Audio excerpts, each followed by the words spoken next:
دوستو یاد رکھنا، تگڑا اور مضبوط جوان پتہ کون ہوتا ہے؟ جس کی نظریں پوری طرح اس کے کنٹرول میں ہوں۔ یہ علامت جوانی ہے۔ جس آدمی کا پوری طرح، دو لوگ دنیا میں کبھی کوئی کارنامہ سر انجام نہیں دے سکتے، ایک جو حرام کھاتا ہو، ایک جس کی نظر ناپاک ہو۔ محمد بن قاسم جب یہاں آئے تھے نا، تو ایک دن بڑے پریشان تھے، تو ایک بزرگ کہنے لگے آپ کیوں پریشان ہیں؟ کہنے لگے راجہ دہر سے مقابلہ ہے اور ہماری فوج تو سندھ کے رستے بھی نہیں جانتی، زبان بھی نہیں جانتی، لڑیں گے کیسے؟ دو چار دن کے بعد ان بزرگوں کی دوبارہ محمد بن قاسم سے ملاقات ہوئی تو بڑے خوش تھے۔ کہا اب آپ کیوں خوش ہیں؟ کہنے لگے وہ میرا مقابلہ نہیں کر سکتا، میں نے تحقیق کر لی ہے۔ کہا کیوں؟ کہنے لگے نظر کا گندہ ہے، اور جو نظر کے گندے ہوتے ہیں وہ میدانوں میں ٹھہرا نہیں کرتے۔ میدان کے لیے نکلنے کے لیے پاک جوانی کی ضرورت ہوتی، تطہیر مزاج ہونا ضروری ہوتا ہے، پاکیزہ افکار اور سچی اور سچی ستھری سوچوں کا ہونا ضروری ہوتا ہے۔ اس لیے فرمایا کہ میرا مقابلہ نہیں کر سکتا۔ حضرت عبداللہ ابن حذافہ کمرے میں تھے تو وزیر کی بیٹی اندر سجی سنوری پہنچ گئی۔ جیسے ہی آپ نے اس کفر کی چال کو دیکھا تو تیمم کر کے نفل شروع کیے۔ وہ ساری رات بیٹھی رہی، رب کا بندہ ساری رات عبادت کرتا رہا۔ عبادت بڑا سہارا ہے، مصلی بڑا سہارا ہے اللہ کے بندوں۔ صبح دروازہ کھولا، وزیر نے اپنی بچی سے پوچھنا چاہتا تھا رزلٹ کیا نکلا، تو کہنے لگی پیچھے ہٹ جا، اب تیرا میرا تعلق کوئی نہیں، میں نے نبی پاک کا کلمہ پڑھ لیا۔ اس نے کہا میں نے بھی زمانہ دیکھا ہے، پر یہ کیا لوگ ہیں، کستوری کے بنے ہوئے، سندل سے دھلے ہوئے، کہ میں ساری رات کمرے میں رہی اور 100 اور 1000 آدمی جس جوان کا مقابلہ نہ کر سکے، اتنا طاقتور جوان کمرے میں رہا اور اسے نظر اٹھا کے نہ دیکھا۔ او کچا رنگ للاری والا جڑا چڑھدا تے لیندا رہندا ہے، اے عشق تیرے دا رنگ محمد چڑھیا پھر نہیں لیندا۔ میں کہا ایک دفعہ نظر اٹھا کے نہیں دیکھا، کمال ہو گئی۔ اتنے بڑے لوگ، اتنی بڑی سعادت مندی، فیروز بختی، معاملہ فہمی حد ہو گئی۔ اللہ اکبر۔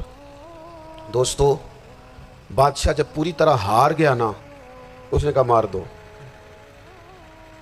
تیل گرم کیا ایک کڑاہی میں، اور جب آپ کو اس میں ڈالنے لگے تو آپ کی آنکھوں میں آنسو آ گئے۔ بادشاہ کا خیال ہوا شاید نرم ہو گئے ہیں، کہنے لگا روئے کیوں؟ فرمانے لگے سوچتا ہوں جان ہی ایک ہے، کتنا مزہ ہے اس کی راہ میں جان دینے کا، کتنی لذت ہے اس کے نام پر مرنے میں، کتنا لطف ہے۔ جے تو چڑھیا اتے دار بھی نہیں تے جے تو وکیا عشق بازار بھی نہیں، تے ایڈا سستا سودا پیار بھی نہیں، تے ایڈا سستا لبدا یار بھی نہیں۔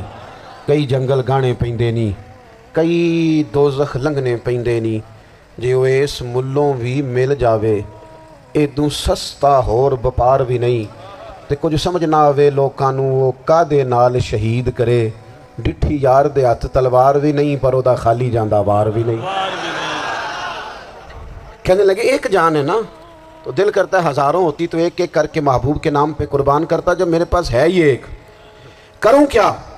حضرت عبداللہ ابن حذافہ رضی اللہ تعالیٰ عنہ جب روئے اور بادشاہ نے یہ بات سنی تو بادشاہ اٹھ کے کھڑا ہو گیا، سارے وزیروں مشیروں کو کہنے لگا تم نے کہا تھا نا بندہ ضائع کرنے والا نہیں، یہ بھی ضائع کرنے والا نہیں۔ کہنے لگا میرا ماتھا چومو، تم جیسے لوگوں کو قتل نہیں کرنا چاہیے، آزاد کرنا چاہیے۔ عزیز اپنی زندگی سے نا یہ بہت زیادہ ہرس، ہوس، طمع، اور یہ کسی بات کی بھی ہو، ہرس صرف پیسوں کی نہیں ہوتی، شہرت کی بھی ہوتی ہے، یہ بیماری انسان کو اقتدار کی بھی ہوتی ہے، تعریف کی بھی بیماری ہوتی ہے، یہ سارے نقص ہوتے ہیں لوگوں کو، اور معاذ اللہ بعض جبوں کبوں کے اندر بھی ہوتے ہیں، وہاں بھی پنپتے ہیں۔ اپنی زندگی جب تک اس سادگی میں نہیں لاؤ گے جو رسول پاک نے عطا فرمائی ہے، جب لوگ آسانیوں میں پوری طرح الجھ گئے تو پھر وہ دور ہوئے اور کفر چڑھ گیا۔ دوسری بات، اللہ کے محبوب صلی اللہ تعالیٰ علیہ وسلم کی محبت ہم سے تقاضا کرتی ہے کہ ہم اس مشن کے لیے کام کریں جس مشن کے لیے رسول پاک نے کام فرمایا ہے۔ ہم سارے کام بڑے مضبوطی سے، سوچ سمجھ کے، تدبر سے، حکمت سے، تقاضوں کو مد نظر رکھتے ہوئے کرتے ہیں سارے کام۔ دین کے کام میں ہمارا مزاج نہیں ہوتا، او ہو جائے گا جی، آپ بسم اللہ پڑھیں جی، شروع کریں جی۔ آپ تقاضوں کو سمجھیں، چیزوں کو دبائیں نہیں، چیزوں پر غور کریں۔ کسی کے ذہن کی سطح پر سوال ابھرتا ہے، اس کا تسلی بخش جواب دیں۔ اپنی زندگی میں دین کے کام کے لیے اپنے آپ کو وقف کریں، اور دین کے کام کے بہت سارے پہلو ہیں۔ ہزاروں لوگوں کو قرآن پاک ٹھیک پڑھنا نہیں آتا، ہزارہا لوگ ہیں جو قرآن مجید کے مطالب سے آگاہ نہیں ہیں، دین کی بنیادی ضروریات سے لوگ نابلد ہیں۔ میں آپ کو کس طرح یہ بات سمجھاؤں کہ ہزاروں کی تعداد میں طلاقیں اس لیے ہوتی ہیں کہ مردوں کو طلاق کے مسئلے نہیں آتے، انہیں پتہ نہیں ہے کہ مجھے حقوق زوجین کے معاملے میں کیسے چلنا۔ ڈھیر سارے گھروں میں تباہی اس لیے ہے کہ تربیت اولاد کا دینی منہج ہمیں نہیں پتا۔ اپنا حصہ ملائیں دین کے کام میں۔ ایک آدمی کو اگر تو نمازی کرنے میں کامیاب ہو گیا، تیری زندگی بدل گئی۔ وہ دین بیزار لوگ جو ہمارے بیچ بیٹھ کے ہماری نوجوان نسل کو پگڑی اور داڑھی کا نام لے کے بنیادی طور پر دین سے دور کرتے ہیں، ایسے نوجوانوں کو دین کا پیغام محبت دے کر دین کے قریب کرنا ہماری ڈیوٹیوں کا حصہ ہے۔ ہمیں ذمہ داری کا احساس کرنا پڑے گا، ہمیں یہ خاص قدم اٹھانا پڑے گا، توجہ دینی پڑے گی۔ مساجد، مدارس، میں آپ سے عرض کروں، اتنی ڈٹ کے مخالفت ہوتی ہے نا مدرسوں کی، اتنی ڈٹ کے۔ میں ادارہ چلاتا ہوں، اس کے چلانے میں جو مشکلات ہیں وہ تو ہم بتا نہیں سکتے آپ کو، اس لیے کہ میری قوم، میرا اس قوم سے تعلق ہے جو نعت خواں امیر کرنا چاہتی ہے، مدرسے نہیں۔ نقیب خطیب پیدا کرنا چاہتی ہے، شعر و شاعری کی زندگی کو پروان چڑھانا چاہتی ہے۔ فقط ہمارا ان لوگوں سے تعلق ہے جو لاکھوں کروڑوں روپیہ محافل پہ لگائیں گے، اور قاری صاحب بیچارے اگر مسجد کا کوئی ہونے والا کام کسی وقت بتا دیں گے تو وہ بڑی مشکل آ جائے گی ان کے لیے۔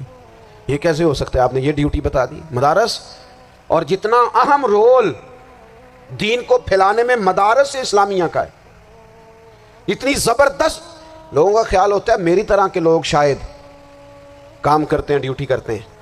یہ 10-15 لوگ آپ کو نظر آتے ہیں جو آپ کو کہیں میڈیا پر یا ادھر ادھر ڈیوٹی کرتے، مخلص لوگ اپنی جگہ پہ، وہ بھی بڑا ہی کام کر رہے ہیں، جو میڈیا پہ آ کے بھی اخلاص سے اور درد دل سے کو دین کی، ان کی بھی کسی بات کی حوصلہ شکنی نہیں۔ لیکن ہزارہا اساتذہ جو مدارس میں بیٹھ کے پڑھاتے ہیں، جنہوں نے وہ سارے لوگ تیار، آپ سمجھ نہیں سکتے کتنا بڑا کام۔ حفظ کا استاد جو ہوتا ہے نا، اس کی ڈیوٹی 24 گھنٹے ہوتی ہے، فجر سے پہلے، اور اس نے بچوں کو اٹھانا۔ تنخواہ تو ہم انہیں دینا نہیں نہ چاہتے جی، تنخواہ نہیں دی انہوں نے، ہمیں مولوی امیر نہ ہو جانا۔